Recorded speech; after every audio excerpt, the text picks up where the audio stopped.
এখানে এই দেখো একটা বেগুন আছে, এই দেখো।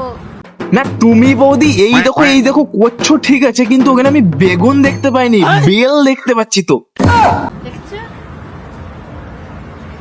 এই যে এই কত সুন্দর, একদম বড় বড় হাইব্রিড বেল, মানে বেগুন দেখতে এসে বেল দেখে বসে আছি, মানে কত সুন্দর আমার ভাগ্য।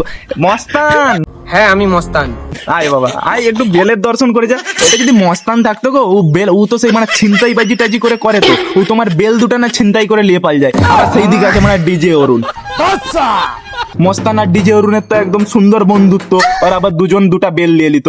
তো যাই হোক, আমার ভাগ্যে হয়তো বেগুন দুটা বলি, বেগুনে কি তুমি সার ফার করে দাও নাকি? না বেগুনের যা সাইজ, মানে দেখে মনে হচ্ছে তুমি মানে ইউরিয়া পটাশ পটাশ করে যা সার আছে সব গোড়ায় ঢেলে দাও। বেলগুলোও বানিয়েছো খাসা, সাথে বেগুনগুলো তো অসাধারণ, মানে দুটাই কাজের জিনিস।